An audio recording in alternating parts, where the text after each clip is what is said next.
It's 9 p.m. on a Friday. You've had 2 drinks, you're feeling warm and confident, and somewhere behind your eyes, your brain is already filing an incident report. Because here's the thing nobody tells you at happy hour. The second that alcohol hits your bloodstream, your body doesn't experience a party. It experiences a home invasion. And your brain, the self-appointed CEO of You Incorporated, is about to spend the next several hours trying to run damage control on an organization that is very much not listening to him anymore. Let's set the scene. Alcohol enters your stomach, and within minutes, it's already slipping past security and into your bloodstream, because ethanol is small enough to just stroll through cell membranes like it owns the place. Your stomach lining tries to slow it down, but honestly, your stomach is not built for gatekeeping. It's built for digestion, not diplomacy. So the alcohol gets through, hits your bloodstream, and starts its world tour. First stop, the brain. Now, your brain is a control freak. It runs a tight ship. Every movement, every thought, every decision to definitely not text your ex is normally under tight executive supervision. But alcohol's whole personality is deregulation. It walks straight into your prefrontal cortex, the part of your brain in charge of judgment, impulse control, and long-term thinking, and just starts turning off lights, one by one, room by room. And your prefrontal cortex, panicking, is sending memos that nobody's picking up anymore. Please do not attempt karaoke. Memo ignored. Please do not follow that stranger to a second location for tacos. Memo ignored. Your brain is technically still in charge, but at this point it's less CEO and more middle manager watching the whole office get looted while security cameras conveniently malfunction. Meanwhile, your cerebellum, the part responsible for balance and coordination, is getting absolutely dragged into this fight it did not ask for. The cerebellum's entire job is to keep you upright and moving in straight lines, and alcohol treats it like a personal punching bag. This is why 3 drinks in, walking in a straight line suddenly becomes an Olympic event. Your cerebellum is not drunk by choice, it's drunk by association, forced to work with garbled signals from a brain that's currently 2 rooms deep into a rave it never agreed to host. So while your brain is losing structural integrity floor by floor, your liver, poor, overworked, criminally underappreciated liver, has just been handed the single worst shift of its entire career. The second alcohol shows up in the blood, the liver drops everything. Doesn't matter what else is going on. Digesting lunch? Canceled. Processing hormones? On hold. The liver has one job now. Break this ethanol down before it kills you. And it does this using an enzyme called alcohol dehydrogenase, which converts alcohol into a substance called acetaldehyde. Here's the twist though. Acetaldehyde is actually more toxic than the alcohol itself. So your liver is essentially diffusing one bomb by building a slightly smaller, angrier bomb, and then rushing to defuse that one too, all night, without breaks, without thanks, without so much as a good job from the rest of the body. And your liver can only work so fast. It processes roughly 1 standard drink per hour. 1. So if you're out here taking shots like you're being timed, your liver isn't speeding up to keep pace. It's not that kind of employee. It clocks in at its own rate no matter how loudly the rest of the body is panicking, which means the extra alcohol just sits in your bloodstream, continuing its assault on your brain basically unsupervised, while your liver mutters, "I'm going as fast as I can," under its breath for the 40th time. Now, let's talk about your stomach, because your stomach has feelings about all of this too. Alcohol irritates the stomach lining directly, which is why heavy drinking often comes with nausea.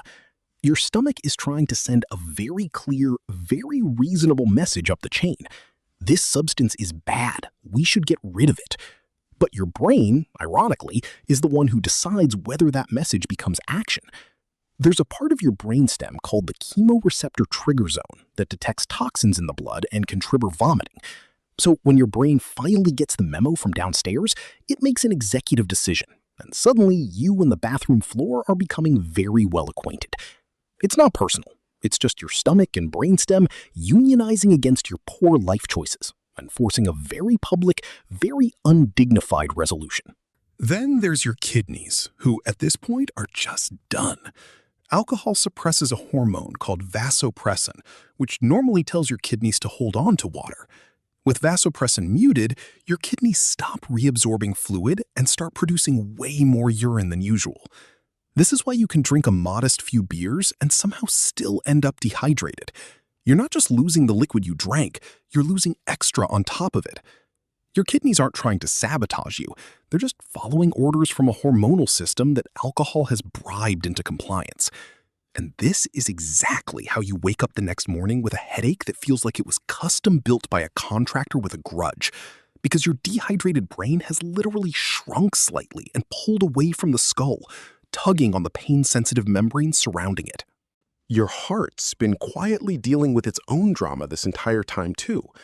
Alcohol is a vasodilator, meaning it widens your blood vessels, which is why you get that flushed, warm feeling early in the night. But it also messes with your heart rate and rhythm. This is where the term holiday heart syndrome comes from, referring to irregular heartbeats that can show up after binge drinking, especially in people who don't drink often. Your heart didn't ask to be part of this. It's just down here, pumping, minding its business, and suddenly it's getting mixed signals from a nervous system currently under enemy occupation. And through all of this, your brain is still somehow trying to maintain the illusion of control. This is the tragic irony of the whole situation. Even heavily intoxicated, your brain keeps issuing directives, just increasingly bad ones. Order the pizza now. Call them right now. It's fine. You can definitely still drive. Wait, no, someone took your keys. Thank God. Your prefrontal cortex isn't gone.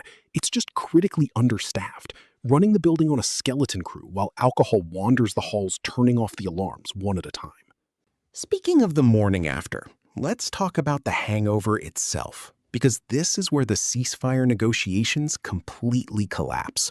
Your brain is dealing with rebound glutamate, a neurotransmitter that alcohol suppressed all night and that now surges back with a vengeance, leaving you jittery, anxious, and possibly full of intense regret about a conversation you had at 1 a.m. that you are now replaying in HD. Your liver is still elbow deep in cleanup duty, dealing with leftover acetaldehyde and the inflammatory aftermath of the whole ordeal.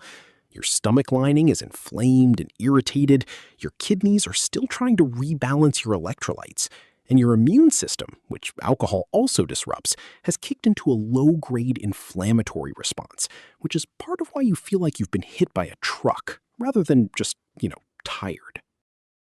By the time you're horizontal, spinning gently, staring at the ceiling like it personally owes you an explanation, your whole body has basically entered a state of managed chaos. Your brain has surrendered executive function.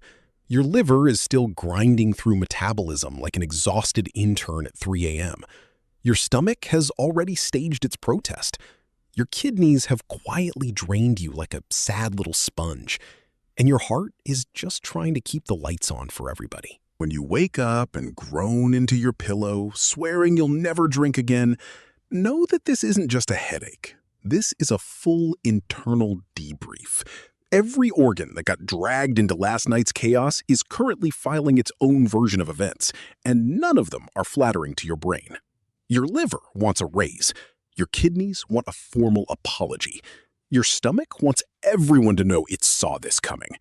And your brain, humiliated, foggy, and mildly ashamed, is sitting there trying to reconstruct what happened at 11:47 p.m., while quietly promising the rest of the body that this was the last time.